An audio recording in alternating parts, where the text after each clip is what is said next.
25 जुलाई। पहला पाठ। कुरिन्थियों के नाम संत पौलुस का दूसरा पत्र, अध्याय 4, पद संख्याएं 7 से 15 तक। वह अमूल्य निधि हम मिट्टी के पात्रों में रखी रहती है, जिससे यह स्पष्ट हो जाए कि यह अलौकिक सामर्थ्य हमारा अपना नहीं बल्कि ईश्वर का है। हम कष्टों से घिरे रहते हैं, परंतु कभी हार नहीं मानते। हम परेशान होते हैं, परंतु कभी निराश नहीं होते। हम पर अत्याचार किया जाता है, परंतु हम अपने को परित्यक्त नहीं पाते। हमको पछाड़ दिया जाता है, परंतु हम नष्ट नहीं हो जाते। हम पर समय अपने शरीर में यीशु के दुख भोग तथा मृत्यु का अनुभव करते हैं, जिससे यीशु का जीवन भी हमारे शरीर में प्रत्यक्ष हो जाए। जीते जी हमें यीशु के कारण निरंतर मृत्यु का सामना करना पड़ता है, जिससे यीशु का जीवन भी हमारे नश्वर शरीर में प्रत्यक्ष हो जाए। इस प्रकार हम में मृत्यु क्रियाशील है और आप लोगों में जीवन। धर्म ग्रंथ कहता है, मैंने विश्वास किया और इसलिए मैं बोला। हम विश्वास के उसी मनोभाव से प्रेरित हैं।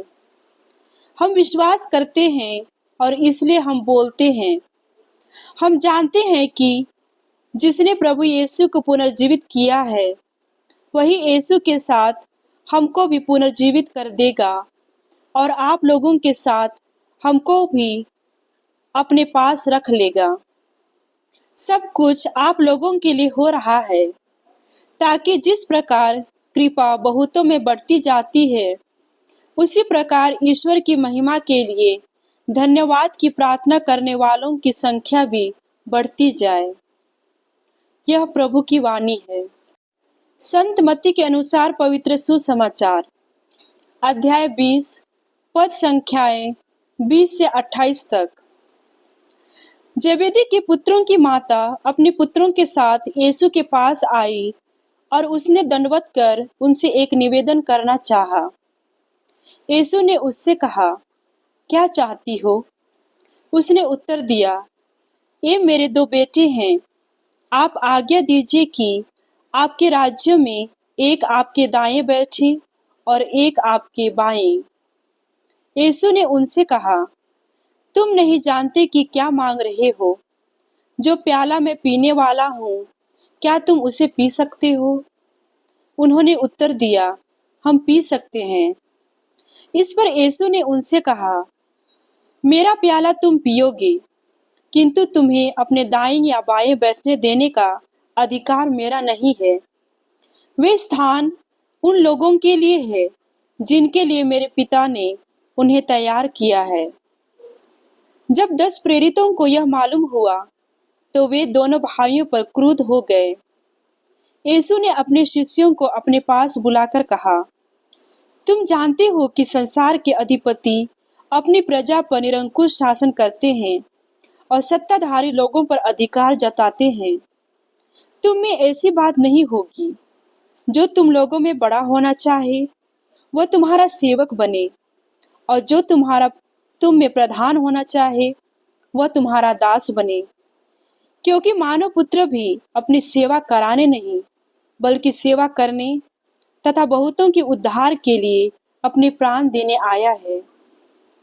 यह प्रभु का सुसमाचार है। मनन चिंतन। जीवन का सच्चा सार हर उस व्यक्ति की सेवा करना है जिसे हमारी सहायता की आवश्यकता है। अब इससे कोई फर्क नहीं पड़ता कि हम जो सेवा और करुणा के कार्य करते हैं, उन्हें देखा जाता है या नहीं। जो महत्वपूर्ण है, क्या हम मदद करने में सक्षम हैं? जैसा कि हम यीशु का अनुसरण करते हैं, आइए हम हमेशा याद रखें कि वह प्रचार और प्रमुखता पाने के लिए इस दुनिया में कभी नहीं आए। यीशु इस संसार में सेवा करने के लिए चले, न कि सेवा पाने के लिए। उन्होंने कभी प्रसिद्ध होने की आकांक्षा नहीं की। वह केवल इतना चाहते थे कि ईश्वर की इच्छा का पालन करें। चाहे वह कितना ही कठिन क्यों न हो। यह हमारा मार्गदर्शक सिद्धांत भी होना चाहिए।